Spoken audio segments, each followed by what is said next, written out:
ओम शांति शांति शांति।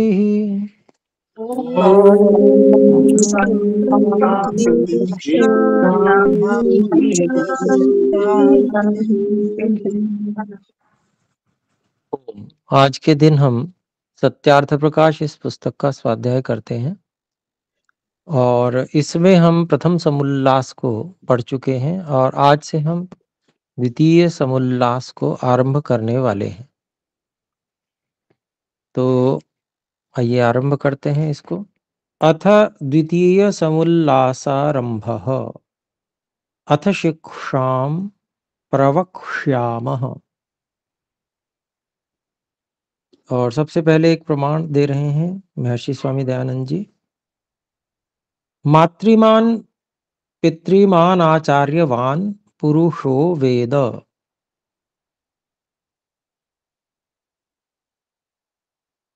तो आगे लिखते हैं स्वामी जी, यह शतपथ ब्राह्मण का वचन है। वस्तुतः जब तीन उत्तम शिक्षक अर्थात एक माता, दूसरा पिता और तीसरा आचार्य होवे, तभी मनुष्य ज्ञानवान होता है।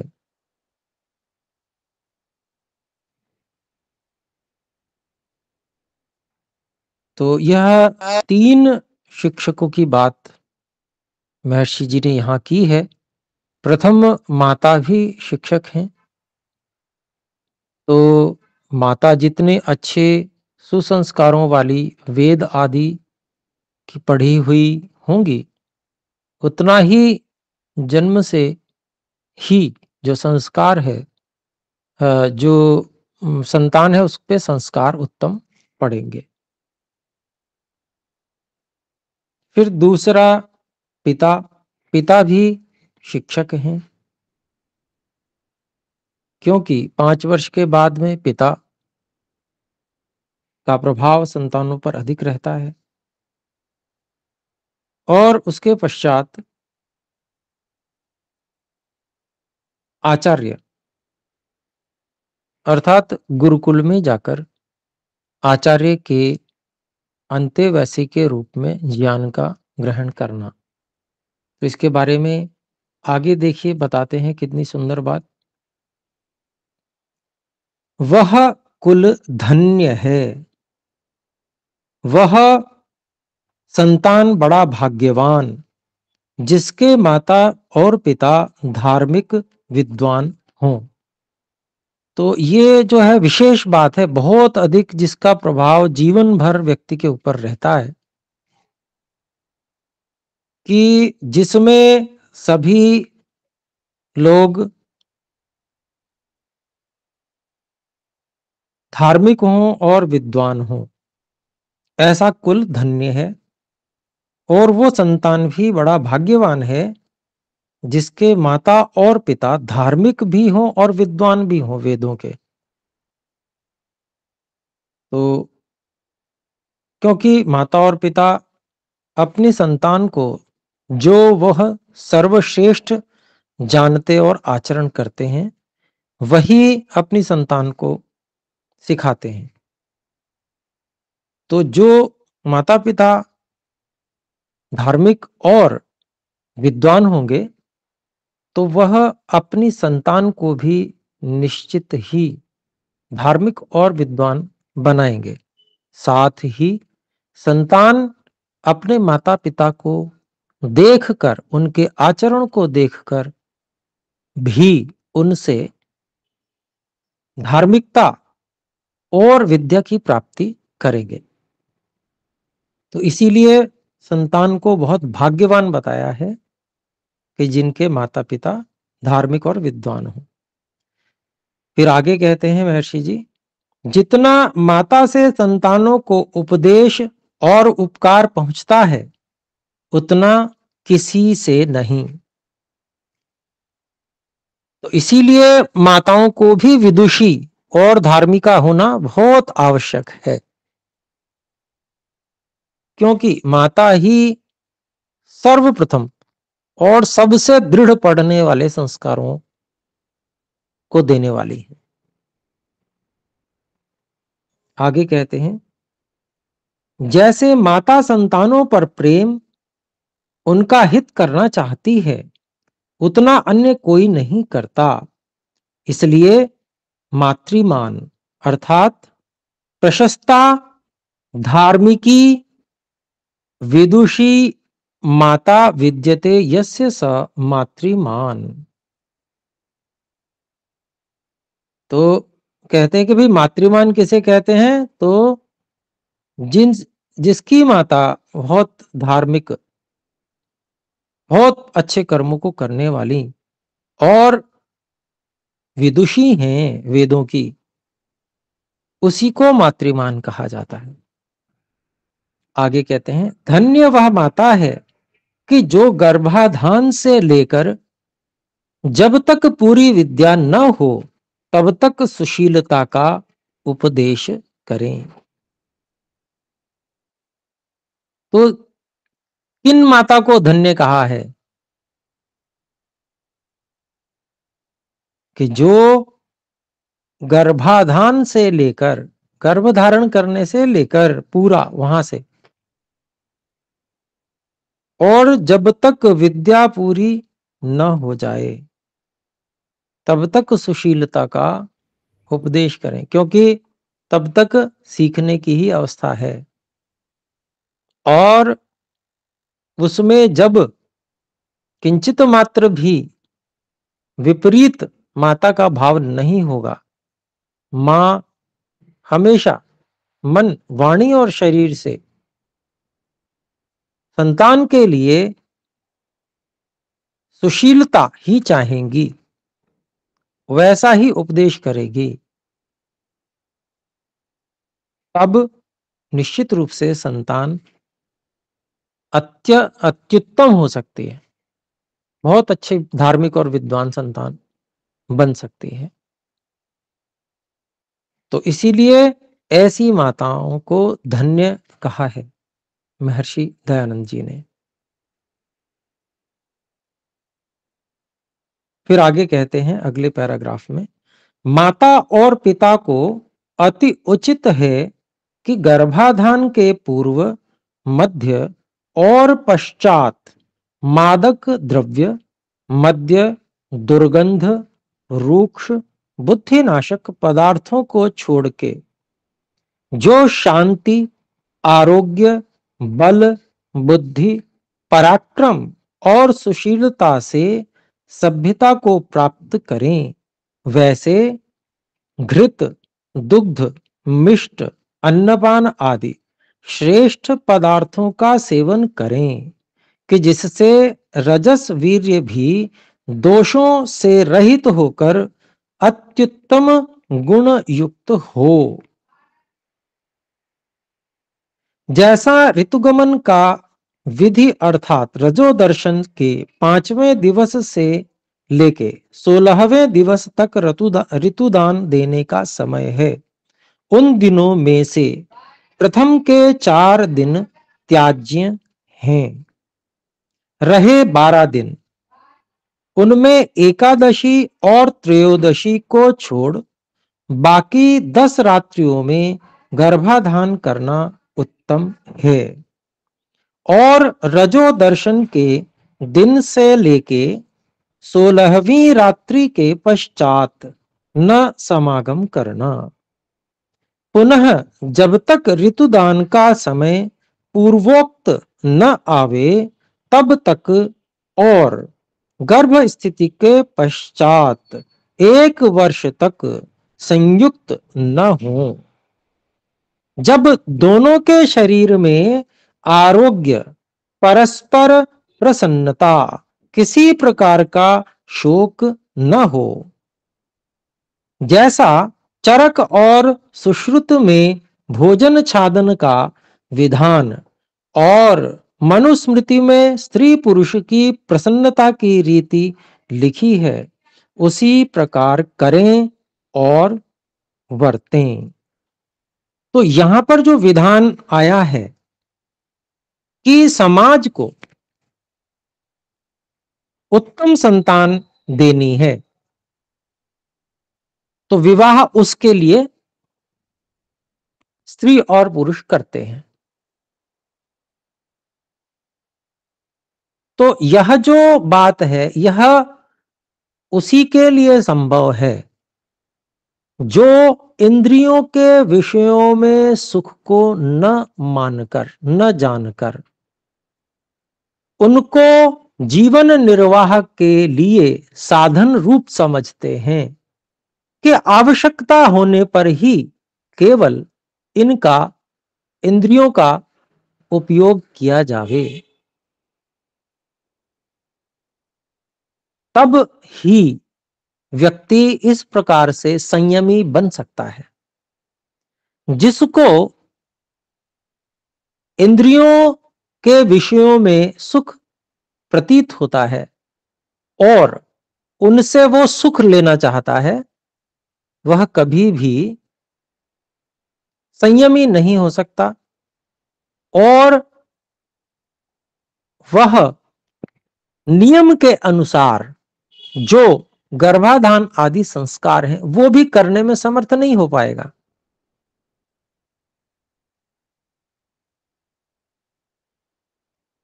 तो अभिप्राय क्या है? अभिप्राय यही है कि व्यक्ति को वास्तव में जीवित रहते हुए सुख कैसे प्राप्त करना है, उसकी विधि आनी चाहिए।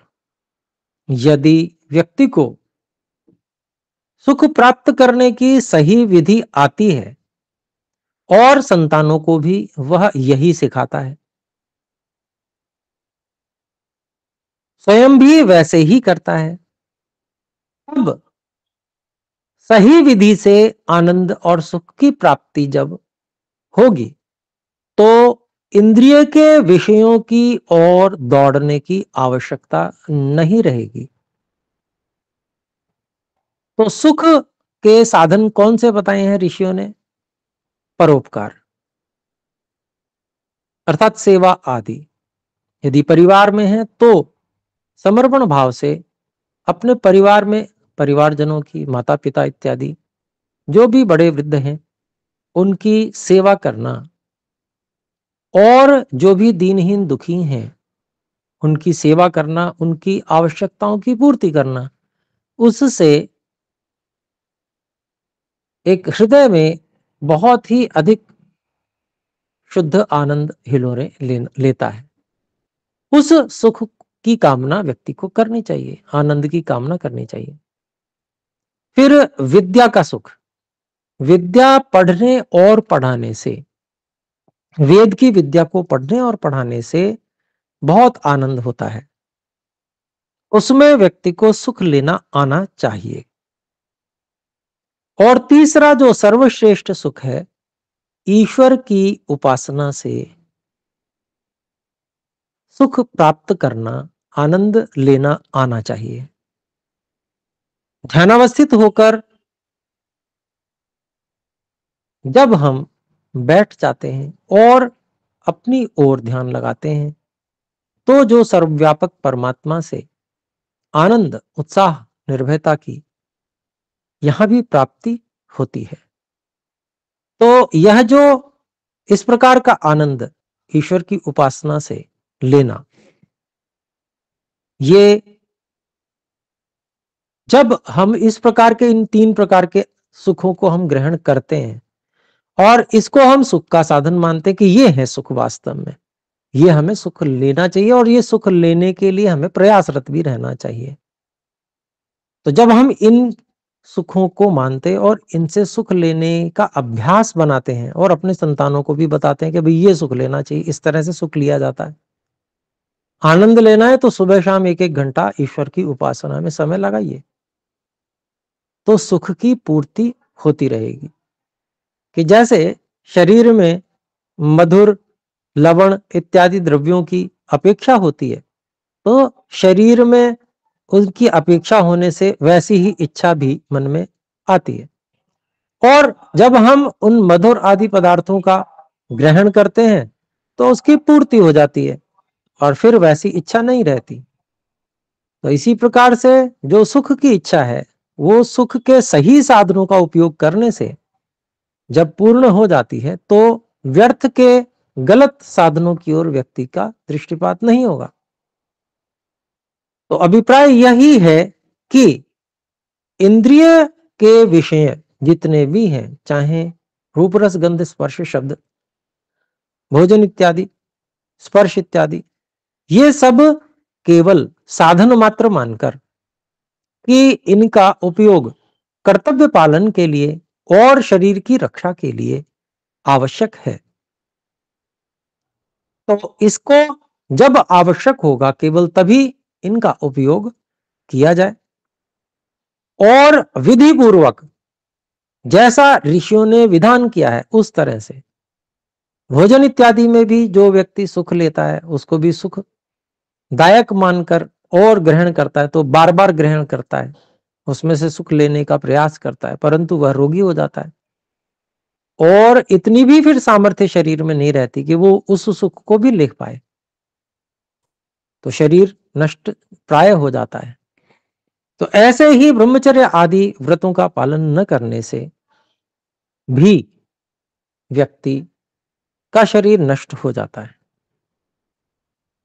और किसी भी सामान्य इंद्रिय के विषय को भी भोगने में वह समर्थ नहीं रह पाता।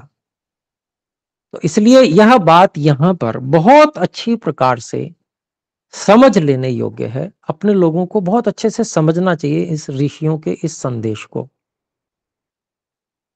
और तभी हम मन को पूरी तरह से नियंत्रित रखकर जो सही बातें हैं उनको पालन उनका कर पाएंगे। तो जैसा चरक और सुश्रुत में भोजन छादन का विधान और मनुस्मृति में स्त्री पुरुष की प्रसन्नता की रीति लिखी है उसी प्रकार करें और बरतें।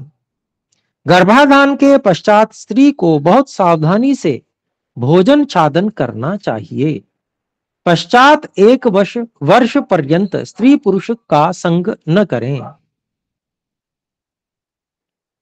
बुद्धि, बल, रूप, आरोग्य, पराक्रम, शांति और गुणकारक द्रव्यों ही का सेवन स्त्री करती रहे कि जब तक संतान का जन्म न हो। जब जन्म हो तब अच्छे सुगंधि युक्त जल से बालक को स्नान नाड़ी छेदन करके सुगंधि युक्त घृत आदि का होम और स्त्री के भी स्नान भोजन का यथा योग्य प्रबंध करें कि जिससे बालक और स्त्री का शरीर क्रमशः आरोग्य और पुष्ट होता जाए।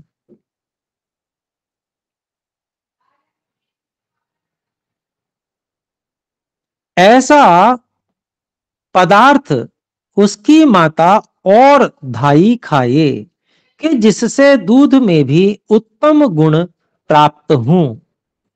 प्रसूता का दूध 6 दिन तक बालक को पिलावें, पश्चात धाई पिलाया करें, किंतु धाई को उत्तम पदार्थों का खान पान माता पिता करावें। जो कोई दरिद्र हो धाई को न रख सकें तो वे गाय व बकरी के दूध में उत्तम औषधि जो कि बुद्धि, पराक्रम, आरोग्य करनेहारी हों उनको शुद्ध जल में भिजा औटा छान के दूध के समान जल मिला के बालक को पिलावें। जन्म के पश्चात बालक और उसकी माता को दूसरे स्थान जहां का वायु शुद्ध हो वहां रखें। सुगंध तथा दर्शनीय पदार्थ भी रखें और उस देश में भ्रमण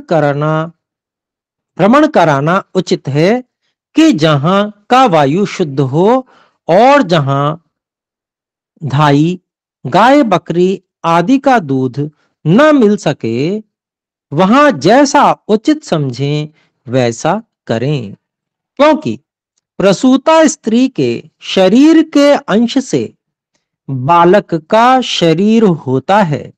इसी से स्त्री प्रसव समय निर्बल हो जाती है। उस समय उसके दूध में भी बल कम होता है। इसलिए प्रसूता स्त्री दूध न पिलावे।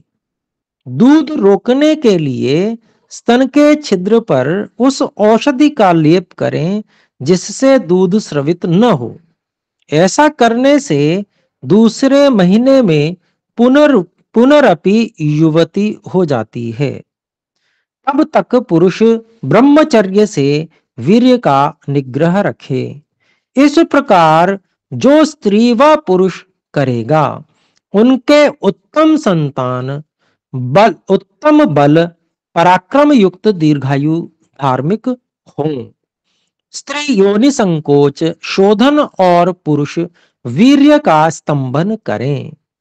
पुनः संतान जितने होंगे वे भी सब उत्तम होंगे। तो यहां जो विधान महर्षि जी ने किया है, मुख्य रूप से जो ब्राह्मण क्षत्रिय वैश्य हैं, जो वेद को जिन्होंने पढ़ा है, कम से कम एक वेद को, ऐसे जो विद्वान हैं उनके लिए विशेष यह विधान है। क्योंकि जो विद्वान माता पिता हों, धार्मिक हों, उत्तम कुल के उत्तम संस्कारों के हों, तो परमात्मा की ओर से भी ऐसे कुल में उत्तम आत्मा को भेजा जाता है। अर्थात उत्तम संस्कार युक्त उत्तम कर्मों वाली आत्मा को वहां भेजा जाता है। इसलिए जो ब्राह्मण क्षत्रिय वैश्य हैं उनको न्यून अति न्यून करके भी 10 नहीं तो कुछ कम संतानें इस प्रकार से पूर्ण ब्रह्मचर्य पूर्वक करनी चाहिए। और जो शूद्र आदि अर्थात जो वेद आदि का अध्ययन नहीं कर पाए हैं, अर्थात उनमें सामर्थ्य का अभाव है, वो विद्वान नहीं बन पाए, धार्मिक तो वो भी हैं, तो उनको यदि कुछ कम संतानें भी हों तब भी समाज का हित होगा। क्योंकि अगर वो उनकी संतानें होंगी तो वो बहुत ज्यादा, क्योंकि वे उनको जन्म से बहुत उत्तम संस्कार नहीं दे पाएंगे, इसलिए उनकी संतानें कम भी हो तो चलेगी। और उनके द्वारा जो माता का दूध है, वो ऐसी जो संतानें जिनके माता पिता बच्चों के ऐसे धार्मिक विद्वान हैं वेदों के, उनका दूध उनके लिए कार्य में आ जाएगा। तो सामाजिक व्यवस्था एक उत्तम के भाई समाज में उत्तम संतानें ईश्वर की तरफ से भेजी जाएं, जिससे समाज बहुत ही अधिक उत्तम बने। उत्तम संस्कारों से युक्त होंगे तो सभी समाज जो है वह बहुत उत्तम बनेगा। तो इसमें यहाँ पर अभी हाथ खड़े हुए हैं, इसमें कुछ शायद शंका है, यद्यपि हमारा समय अंत का है तो भी हम ले लेते हैं। फिर अगर समय बचेगा तो हम और आगे भी पढ़ लेंगे। जी, तो जो शंका है, विजास सिंह जी कृपया बोलें।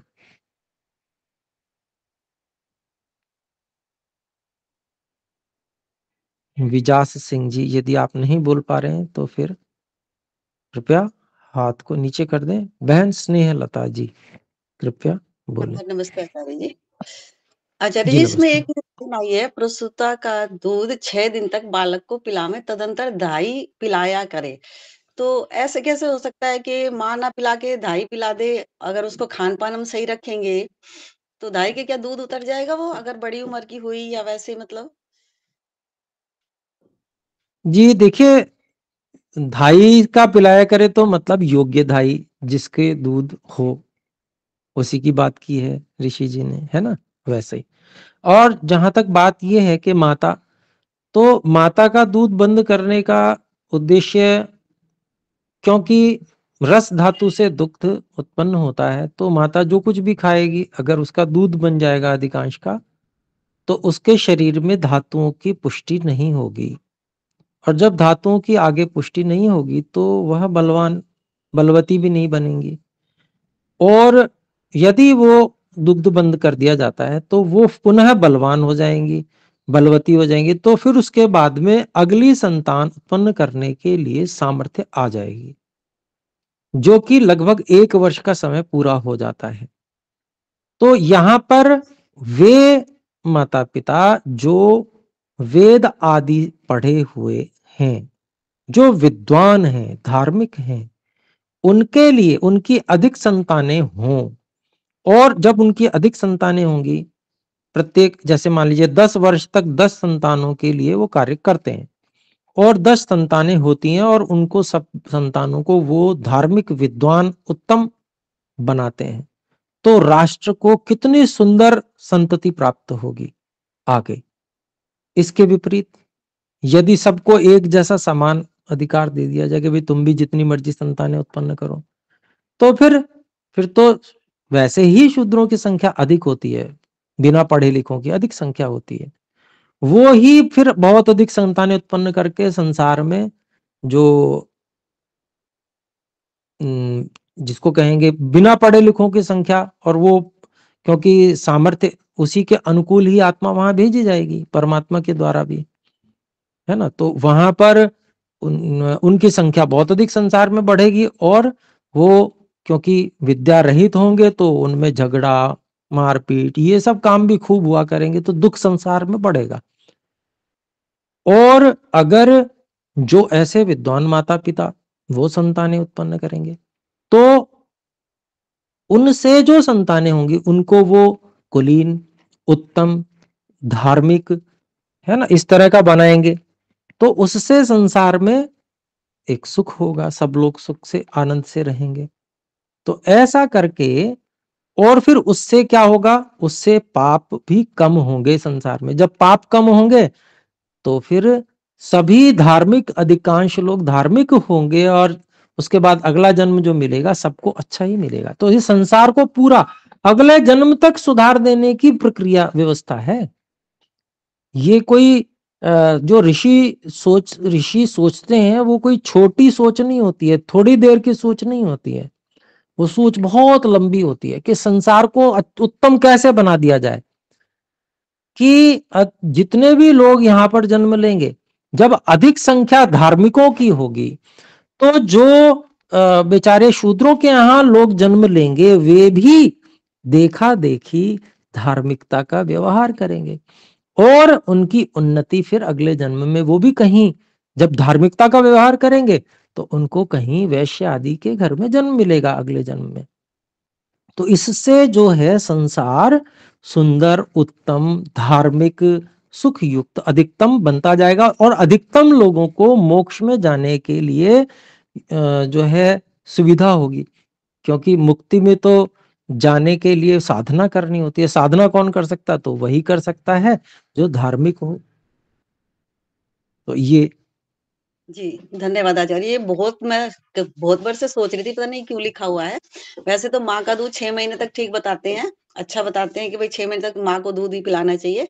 पर जिस हिसाब से आप बता रहे हैं उस हिसाब से धन्यवाद आचार्य। आपने मतलब शंका समाधान कर जी जी बहन, धन्यवाद। देखिए, वास्तव में हमें विचार बहुत, जैसे आजकल के जो डॉक्टर्स हैं उनके अनुसार हमें विचार नहीं करना चाहिए, क्योंकि वो तो खुद भी अविद्वान ही हैं। थोड़ा सा एक आयुर्वेद का थोड़ा सा भाग पढ़ लेना मात्र उससे बात नहीं बनती है। जब संपूर्ण वेदों को हम पढ़ते, जानते, समझते हैं, तो दूरदृष्टि कैसे संसार को सुखमय बनाया जा सकता है, अधिकतम सुख कैसे हो सकता है, इस विषय में जानकारी होती है। तो मैं अगला प्रश्न लेना चाहूंगा। विजास सिंह जी, आप बोल नहीं पा रहे हैं, आपके बाद में बहन रेणु रावत जी से निवेदन है, कृपया अनम्यूट करके बोलें। नमस्कार आचार्य जी। जी नमस्ते। आचार्य जी, मैं ये जानना चाह रही थी, अभी आपने कहा कि जो शूद्र मतलब जो अविद्वान हैं, जिन्होंने पढ़ाई-लिखाई नहीं की है, आपका अभिप्राय शूद्र उनसे है। तो लेकिन ऐसा कई बार देखा गया है कि जो बिल्कुल अनपढ़ माँ-बाप के बच्चे हैं, जैसे आप उदाहरण के तौर पे वाल्मीकि जी ले सकते हैं, जिन्होंने मतलब वैसे घर में जन्म लिया, तो जन्म लेने से क्या इतना फ़र्क पड़ता है? आपकी अगर आस-पास का माहौल या आपके अपने जीवन में किस तरीके के उतार-चढ़ाव आते हैं, मुझे लगता है वो ज़्यादा नहीं बैठता है आप कुछ भी करने के लिए। वो आपको ज़्यादा जी जी, प्रेरित बहुत करता है। सुंदर, जी, बहुत सुंदर प्रश्न है जी। बहुत धन्यवाद आपका प्रश्न को उठाने के लिए। देखिए, जी, ऐसे मैं निवेदन करूँ, म्यूट कर लीजिए, धन्यवाद। जी, तो मैं ये कह रहा था कि देखिए, ये बहुत ऐसे जिसको कहते हैं कि कुछ उनको रेयर कहा जाएगा, ऐसे भी होते हैं लोग जो लाखों नहीं करोड़ों में से एक ऐसे बिरले लोग होते हैं जो मतलब सभी परिस्थितियों को चीरकर और बड़े विद्वान बन जाते हैं। बहुत कम होते हैं, संख्या में होते हैं, मना नहीं कर रहा हूं। अब मैं उदाहरण दूं, जैसे कि इतरा के पुत्र ऐतरेय महीदास, जिन्होंने ऐतरेय ब्राह्मण ऋग्वेद पर लिख दिया। तो मतलब ये जो है कितनी ऊंची स्थिति में पहुंच गया, आप समझ लीजिए कि जिन्होंने ब्राह्मण की रचना कर डाली, और जिनके पिता का कोई अता पता नहीं, माता के नाम से जिनकी प्रसिद्धि।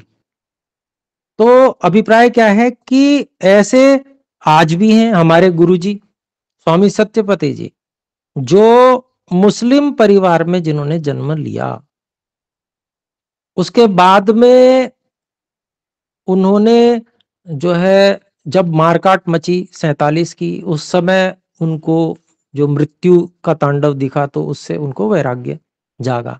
पिछले जन्म के, पूर्व जन्म के संस्कार जाग गए, साधना के संस्कार जाग गए, और उसके बाद में वो धीरे धीरे सत्यार्थ प्रकाश आदि ग्रंथों तक पहुंचे। लिखना पढ़ना नहीं आता था, जमीन पर रेत में अक्षर बना बनाकर उन्होंने पढ़ना लिखना सीखा, और फिर गुरुकुल में गए, गुरुकुल झज्जर में। तो ऐसे कुछ उदाहरण होते हैं, ये निश्चित बात है। लेकिन अधिकांश जो लोग होते हैं जो निम्न स्तर पे पैदा होते हैं, माता पिता पढ़े लिखे नहीं हैं, वे बेचारे मजदूरी ही करते हैं, उनका जीवन वैसे ही जाता है, और उनको अवसर मिलने पर भी अनेक बार पढ़ नहीं पाते हैं। ये अधिकांश का जो प्रतिशत है वो ऐसा है। तो अभिप्राय क्या है कि भाई ठीक है, ये तो है कि भाई अब शरीर मिला है तो शरीर से कुछ संतान भी उत्पन्न करेगा ये व्यक्ति। तो भाई रेशियो थोड़ा सा कम अधिक किया जा सकता है। ऋषियों ने वैसी व्यवस्था बनाई कि भाई देखिए, एक बहुत संपन्न परिवार है, उसमें जन्म मिल रहा है किसी बालक को, तो निश्चित रूप से उसने कुछ उत्तम कर्म किए होंगे, तभी तो उसे वहां मिला। और जिसको बेचारे बेचारे गरीब परिवार में जन्म मिल रहा है, जहां कोई साधन सुविधा नहीं है, तो ये भी हमें साफ पता चल रहा है, ईश्वर तो न्यायकारी है कि पूर्व जन्म में इस संतान ने उतने उत्तम कर्म नहीं किए होंगे, या कम किए होंगे, सामान्य परिवार में जन्म लिया है, तो हो सकता है कि किसी निचली योनि से भी वापस दोबारा से ईश्वर ने उसको अवसर मनुष्य का दिया हो। तो ऐसी बहुत सारी संभावनाएं वहां पर हैं। तो इन संभावनाओं को देखते हुए और ईश्वर की न्याय व्यवस्था और न्यायकारिता को देखते हुए अपने को ये ध्यान देना चाहिए कि ऋषियों की बनाई हुई ये जो व्यवस्था है ये बिल्कुल सही है। और दूसरी बात ये भी है कि अभी तो चलिए वर्तमान में जो व्यवस्था जैसी भी है, परंतु वैदिक व्यवस्था में जितने भी, चाहे शूद्र का बालक हो चाहे ब्राह्मण का बालक हो, सबको शिक्षा का समान अधिकार मिलता है वैदिक व्यवस्था में। और उसी के कारण से तो इतरा के पुत्र ऐतरेय महीदास जो थे वो इतने बड़े विद्वान बन गए कि वो उनके द्वारा लिखे गए वेद मंत्रों की व्याख्या को, एक इतनी जबरदस्त वैज्ञानिक व्याख्या है आज की, सारा आज का साइंस जो है वो फेल हो रहा है उनकी व्याख्या के सामने। उन्होंने इतनी बढ़िया व्याख्याएं की हैं कि उसमें से ऐसा विज्ञान प्रकट हो रहा है कि जो बहुत अधिक विशेष है। तो अभिप्राय क्या है कि व्यक्ति की सामर्थ्य को दबाने का किंचित मात्र भी प्रयास जो वैदिक व्यवस्था है उसमें नहीं होता। सबको समान शिक्षा का अधिकार होता है, परंतु हमें देखना यह है कि व्यक्ति जो जिसको बचपन से ही उत्तम संस्कार मिल रहे हैं, धार्मिकता मिल रही है, माता पिता से, क्योंकि वो भी वेदों के विद्वान है, तो बचपन से ही उसको जो है अष्टाध्यायी के सूत्र ही स्मरण हो गए, वेदों के मंत्र ही स्मरण हो गए। ऐसे परिवार में जो जन्म लेगा निश्चित रूप से वह अधिक धार्मिक और विद्वान होगा। और वो जब इन ऐसे बच्चों की प्रतिशत अधिक होगी तो जो दूसरे बच्चे हैं जो कम गति वाले हैं, विद्या में कम गति है जिनकी, उनको भी उनसे प्रेरणा मिलेगी, वातावरण बन जाएगा। अब वातावरण अगर विपरीत है तो विपरीत वातावरण में तो विपरीत ओर जाने की संभावनाएं ऐसे घरों में उत्पन्न बालकों की अधिक रहेगी। जैसा कि आज देखा जा रहा है विपरीत और अधिकांश लोग विपरीत ओर जा रहे हैं। तो कुछ लोग आज भी बहुत अच्छी स्थिति में जाते हैं, ये अपवाद हैं। जी बोले। जी, मैं एक बात और नहीं समझ पाई, शायद मैं कंफ्यूज हो रही हूँ। अभी आपने कहा कि वैदिक जो काल था उसमें सबको शिक्षा का समान अधिकार था, तो फिर क्या कहते हैं, और जब जितना मैं समझ पाई आपका मतलब शूद्र है जो अनपढ़ है, जो पढ़े लिखे नहीं है, तो फिर उस वक्त में फिर शूद्र, वैश्य, ब्राह्मण ये सब कैसे हुआ? जब सभी पढ़े लिखे हैं तो सभी ब्राह्मण हैं, जब सबको ही वेदों का ज्ञान है तो। देखिए, विद्या का समान अधिकार होने का अभिप्राय ये नहीं है कि सब विद्या प्राप्त भी कर पाएंगे। एक ही कक्षा में अनेक विद्यार्थी होते हैं, एक को गणित अच्छे से समझ में आता है, दूसरे को बिल्कुल पल्ले नहीं पड़ता। ऐसा आपको जानकारी भी होगी, आपने देखा भी समझा भी होगा, ऐसा है ना। तो इसी तरह से विद्या पढ़ने में सब बच्चे एक समान आगे निकलेंगे ऐसा नहीं होता है। जो बच्चे बहुत अच्छे निकलते हैं, चारों वेदों के विद्वान बन जाते हैं, चाहे वो शूद्र से ही आए हों, वो ब्राह्मण वर्ण के हो जाते हैं। और जो चाहे ब्राह्मण वर्ण से भी आया हुआ बच्चा हो, उसकी बुद्धि नहीं चल रही है, मान लीजिए, कल्पना करें एक बात, या वो अधिक चंचल है, वो पढ़ने लिखने पे ध्यान ही नहीं दे रहा है, तो वो नहीं पढ़ पाएगा, तो वो शूद्र बन जाएगा। तो ये निर्धारण कब होता है? ये समावर्तन पे होता है, जिस समय गुरुकुल से विद्यार्थियों को घर भेजा जाता है अगला आगे विवाह आदि के लिए, ये निर्धारण तब होता है।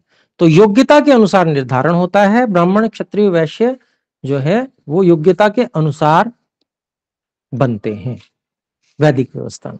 ठीक है जी। जी जी, समझ गई। धन्यवाद आचार्य जी, धन्यवाद जी। धन्यवाद जी। बहन आशा जी कृपया बोलें। नमो नमः गुरुजी। जी नमो नमः। गुरुजी, हमें पूछना है जो ऋतुगमन का जो आपने विधि बताई है, पहले तो ऋतुगमन से क्या अभिप्राय है और इसकी जो विधि है वो हमें सरल शब्दों में बता दीजिए। देखिए, ऋतुगमन का अभिप्राय ये है कि जब रजो दर्शन होता, रजो दर्शन का मतलब जिसको हम आजकल कहते हैं हिंदी में या इंग्लिश में क्या कहते हैं उसको, जो मासिक धर्म, मासिक धर्म जी। तो मासिक दर्शन का जिस दिन दर्शन होता है वो प्रथम दिन हो गया, तो उससे लेकर 5 दिन बिल्कुल निषिद्ध हैं।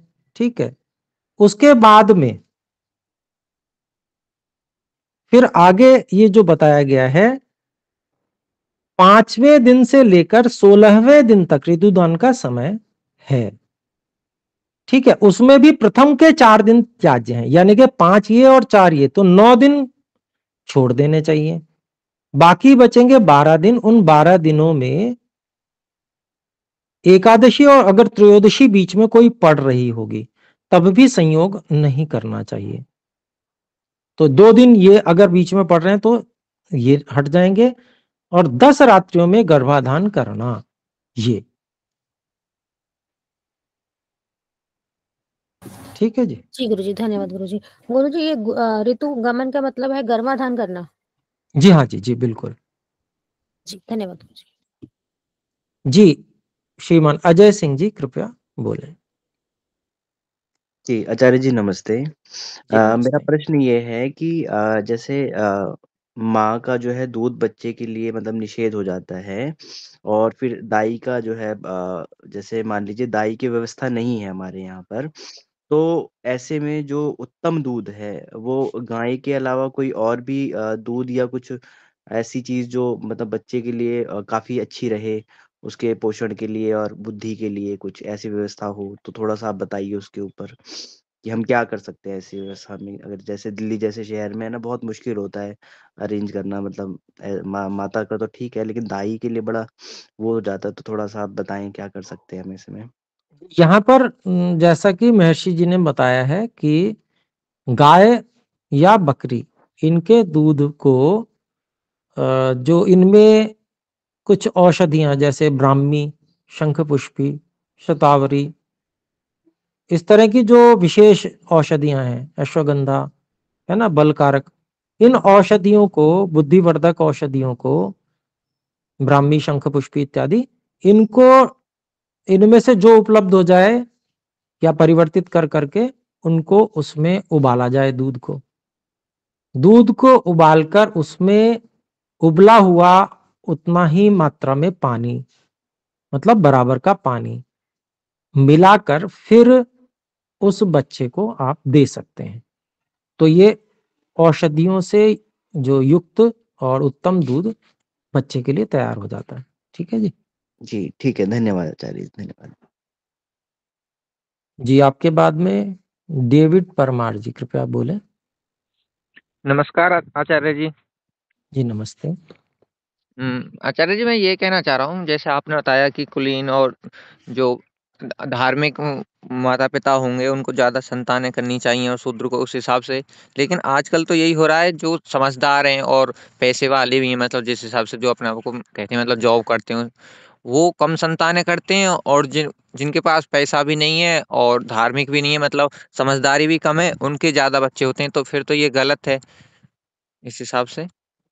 जी, जी, बिल्कुल, आजकल व्यवस्था बिगड़ी हुई है, विपरीत खराब हो है। गई है इस हिसाब से तो। जी, जी, इसको जो सही अपने आप को करने के जितना लिए समझ। हम सुनिए, हाँ भाई आपने साहब। प्रश्न अभी पूरा हो गया या अभी बाकी है? हाँ, हाँ, हो गया भाई साहब, हो गया। आप समझ जी, गए मेरी जी, बात को, हाँ। ठीक है।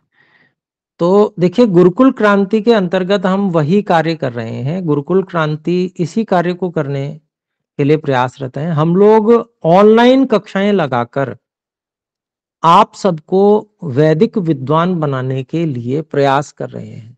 हाँ, बहुत-बहुत हम धन्यवाद इसके लिए तो भाई व्याकरण साहब, बिल्कुल। व्याकरण संस्कृत व्याकरण सामान्य व्यक्ति को घर बैठे पढ़ना उपलब्ध सामान्य रूप से नहीं था अभी तक, लेकिन अब निशुल्क उपलब्ध है। आपके घर पर आप बैठकर समय निकालेंगे, संस्कृत व्याकरण पढ़ सकते हैं। फिर उसके जी, बाद में आगे भी जो दर्शन इत्यादि विद्याएं हैं उन सबको आप पढ़ सकते हैं।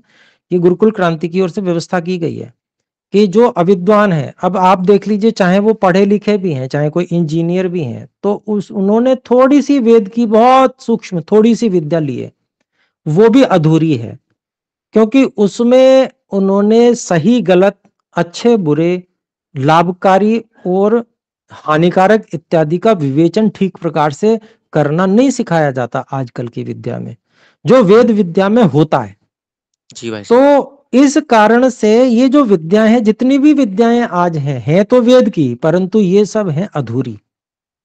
तो इसलिए ये जो वेद की विद्याएं हैं, संस्कृत भाषा पढ़ और जो व्याकरण इत्यादि इससे लेकर और दर्शन इत्यादि जो और वेद, इन सबको पढ़ना सभी के लिए बहुत जरूरी है। इसकी व्यवस्था गुरुकुल क्रांति ने अब कर दी है। तो ये अपने लोगों को सबको इसमें भाग लेना चाहिए। एक तो कि भाई ठीक है, सत्यार्थ प्रकाश तो हम पढ़ ही रहे हैं, लेकिन हमें विद्वान बनना चाहिए। उसके लिए भले ही थोड़ा थोड़ा समय दें। हमने एक नारा दिया कि ईश्वर के दिए हुए 24 घंटे में से हम अपने सभी कार्यों को करें, परंतु हम बचाएं तो 2 घंटा बचा लें। सब में से 5-5 मिनट हम काट लें तो हमारे 2 घंटे बच जाएंगे। भाई 5 मिनट हम कम कर सकते हैं, थोड़ा हाँ हम इधर उधर जो घूमते फिरते हैं उसमें से भी समय निकाल सकते हैं थोड़ा सा। तो जी भाई साहब। ऐसा हम अपने सारे कार्यों को जितने अब तक कर रहे हैं सब कार्यों को हम 22 घंटे में समेटेंगे। ऐसा मान के चलेंगे हमारे पास 24 घंटे हैं ही नहीं, हमारे पास है ही 22 घंटे। हमको सारे काम जो अब तक करने थे वो सब हम 22 घंटे में करने हैं हमें। बाकी बचे 2 घंटे में हम क्या करेंगे, 1 घंटा हम विद्या पढ़ने और पढ़ाने के लिए लगाएंगे। उसमें हम आधा घंटा विद्या पढ़ेंगे और आधा घंटा अभी उसको मनन चिंतन में लगाएंगे, जिससे कि हमको विद्या बुद्धि में बैठ जावे। दूसरा 1 घंटा हम औरों को भी प्रेरणा करने के लिए लगाएंगे, क्योंकि अगर समाज अच्छा नहीं होगा और हम अकेले अच्छे होकर हम जी भी नहीं पाएंगे इस समाज में। तो इसलिए दोनों काम जरूरी हैं कि भाई जैसे गुरुकुल क्रांति में अभी तक जो भाई बहन हैं वही मिलकर ही तो इस कार्य को आगे बढ़ा रहे हैं। अगर जी भाई साहब। वो ये संकल्प ना लें कि बाकी सबके लिए भी ये होना चाहिए, तो ये कार्य आगे कैसे बढ़ेगा। तो हर व्यक्ति जब इस संकल्प को लेकर चलेगा कि भाई मुझे अपनी उन्नति भी करनी है, साथ में दूसरों की भी उन्नति के लिए थोड़ा प्रयास करना है, तो 1 घंटा हम अपनी उन्नति के लिए लगाएंगे और 1 घंटा अन्यों को प्रेरणा देने के लिए या पढ़ाने के लिए इत्यादि में लगाएंगे। तो संगठन बढ़ता जाएगा, लोग जुड़ते जाएंगे, विद्वान बनते चले जाएंगे। उससे क्या है, समाज अच्छा बनेगा। और जो लोग अच्छे हैं, जब उनकी संख्या अच्छी बड़ी हो जाएगी और वो समझदार हो जाएंगे, तो वो इस बात को समझने लगेंगे और ईश्वर जो नास्तिकता है वो कम हो जाएगी। क्योंकि जी अभी भाई तो है साहब। नास्तिकता। हाँ नास्तिकता के कारण से व्यक्ति क्या सोचता है, वो ये सोचता है कि संतानें पैदा होंगी तो मुझे पालनी पड़ेंगी, जबकि ऐसा है नहीं। संतानें परमात्मा देता है तो उसके साथ में वो उनकी व्यवस्था भी करता है। हमें ईश्वर पे तो किंचित मात्र भी विश्वास नहीं है। जैसे हम संतान पैदा करेंगे और वो भूखों मर जाएगी, बस ऐसा विचार हम लोग करते हैं ना, इसलिए संतानें पैदा नहीं कर रहे हैं। और हमारी तृष्णाएं ऐसी बढ़ गई हैं कि हमको तो उसको ऐसी व्यवस्था देनी है अपनी संतान को कि हम उसको एसी में ही रखेंगे, वो एसी विद्यालय में ही जाके पढ़ेगा। जी भाई तो साहब। ये सब चीजें उचित नहीं है। इससे तो संतानें और बिगड़ रही हैं, उनके शारीरिक स्वास्थ्य खराब हो रहे हैं। जब तक संतानों को तप नहीं कराया जाएगा तब तक उनका शरीर श्री राम जी और श्री कृष्ण जी जैसा बलवान और मजबूत कैसे होगा। तप से ही शरीर बलवान बनते हैं। तो ये सिद्धांत आज हमने उल्टा कर दिया, इसका शीर्षासन कर दिया कि हमें ये सुविधा नहीं मिली, हम अपने बच्चों को भी ये सुविधा जरूर देंगे। मतलब हमें ऐसा नहीं हुआ तो हम बच्चों को ऐसा करेंगे। तो ये उल्टी मानसिकता आज, जिसके कारण से ये अविद्वान होने के कारण से ही ऐसा हो रहा है। यदि वेदों का विद्वान व्यक्ति होगा तो ऐसा कभी सोचेगा ही नहीं। उसको तप की महत्ता को का पूरी तरह से उसको ज्ञान होगा। तो ये सब अपने लोगों को विद्या के प्रचार प्रसार से संभव है। और जैसे जैसे हम जो इसको आगे बढ़ाएंगे तो जो नेतृत्व में आने वाले लोग होंगे, है ना, जैसे मोदी जी हैं, योगी जी हैं, इस तरह के जो लोग नेतृत्व में आएंगे पार्टियों में, धीरे धीरे हमेशा यही थोड़ी नेता रहेंगे, और भी आएंगे। अगर वो विद्या पढ़े हुए होंगे, विद्वान होंगे, तब ही फिर जो लोग राजनीति में जाएंगे। तो जब विद्या का प्रचार होगा तो उसी तरह के लोग जाएंगे, फिर राजनीति में भी विद्या पढ़े हुए लोग ही जाएंगे, और फिर सारे देश का भी कल्याण होगा। ठीक है जी। हाँ तो जी भाई ये साहब। और एक कार्य दो प्रश्न उसी के होगा लिए किया जा रहा अगले है जी। अगले बोलिए बोलिए रविवार को पूछ लेंगे। जी भाई साहब। जी, धन्यवाद जी। आपके बाद में भाई धीरज बंसल जी, कृपया बोलें। आचार्य जी प्रणाम। प्रणाम जी।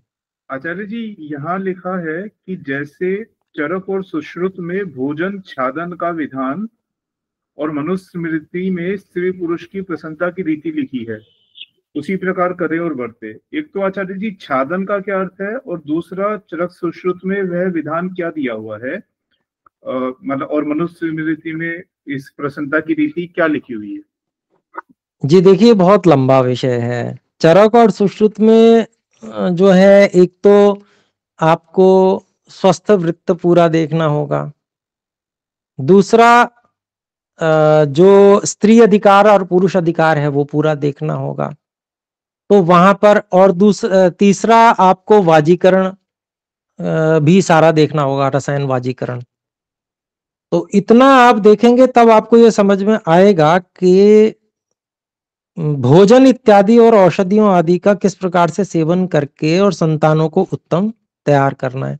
तो इसके लिए विद्वान होना आवश्यक है। पहले अपने लोग, जैसे हम यहाँ पर एक आयुर्वेद की आजीवन स्वस्थ कैसे रहें इसकी कक्षा भी ले रहे हैं, तो उसमें हम प्रयास करते हैं कि बातों को रखें। अभी उसमें चरक के आधार पर ही हम कर रहे हैं। तो इस विषय को अलग से आजीवन स्वस्थ कैसे रहें, इस पूरे विषय को एक बार रखा जा सकता है। इसमें बहुत लंबा समय लगेगा, काफी बहुत कक्षाएं लगेंगी इसमें, तब जाके अपने को सारा विदित होगा।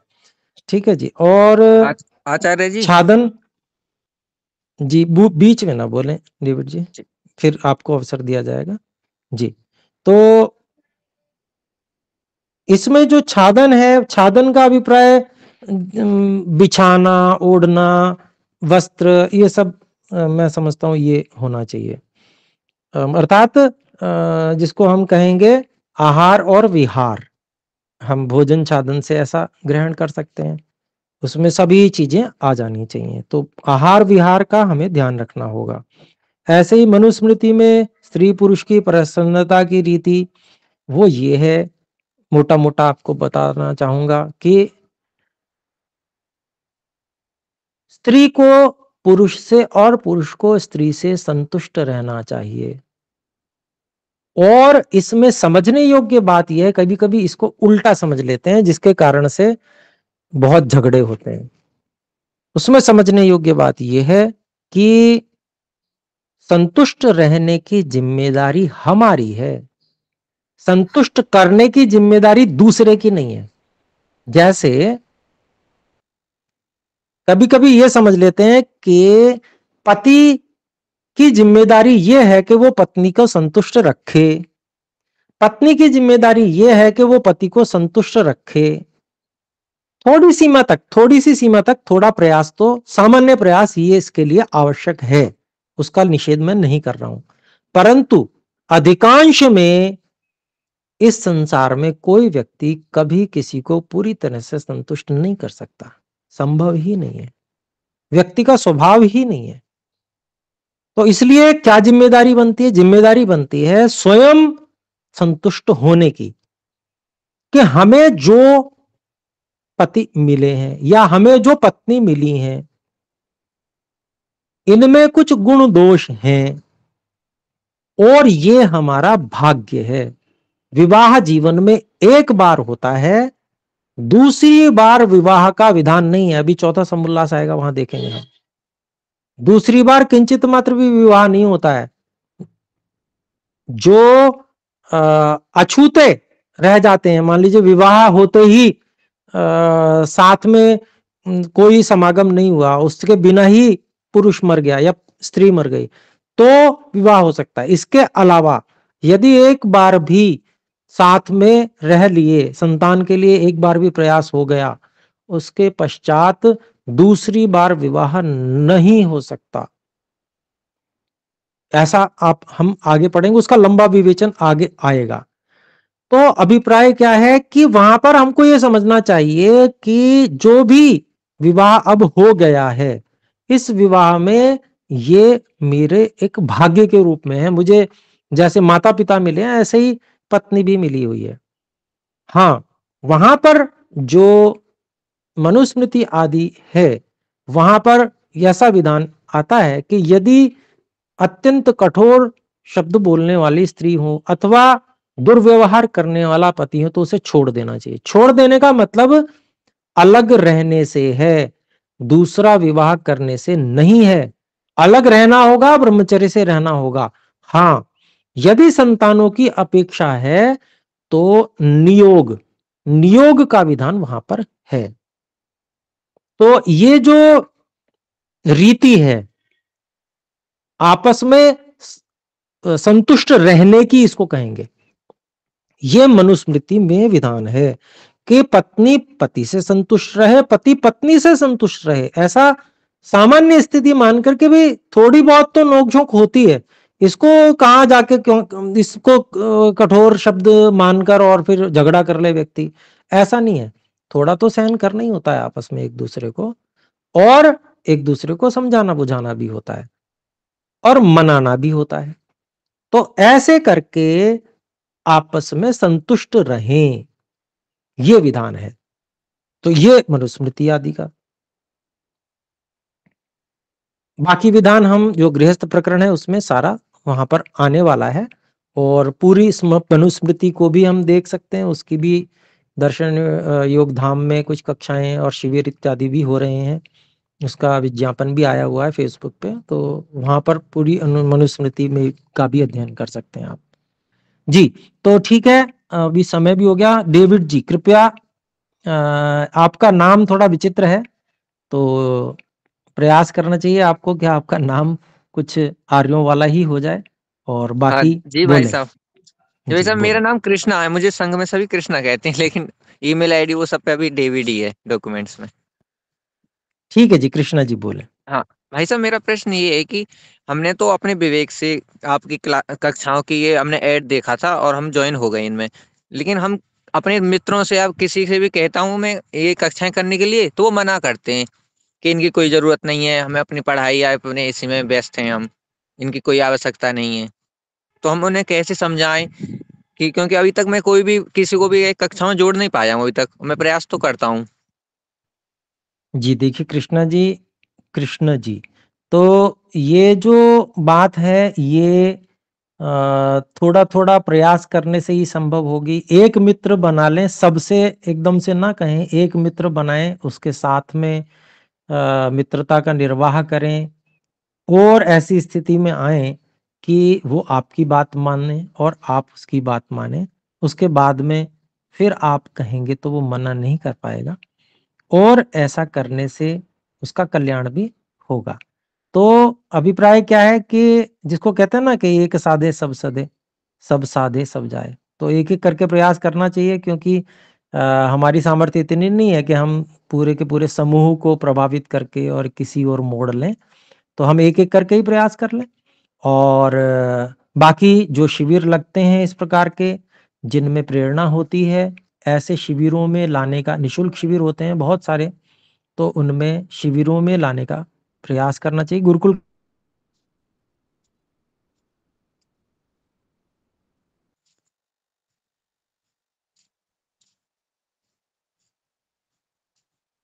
क्रांति की तरफ से भी आगे आयोजित होंगे, आपको सूचना। ऐसा ये है कि भी थोड़ा मन बदल जाएगा, कुछ ना कुछ अच्छी चर्चा सुनने को मिलेगी, ऐसा करके ला सकते हैं। उसके बाद में समझ में आ जाती है कि भाई क्या जरूरी है।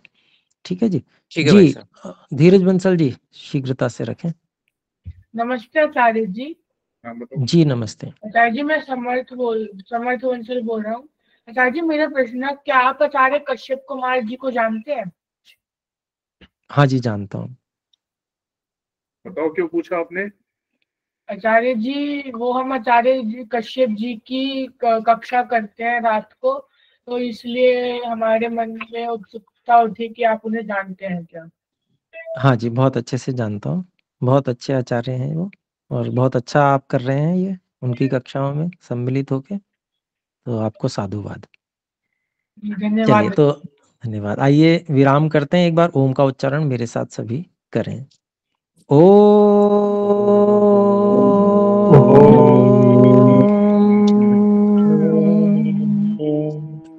सर्वेभ्यो नमः। सभी को सादर नमस्ते। नमस्ते जी। नमस्ते गुरुदेव।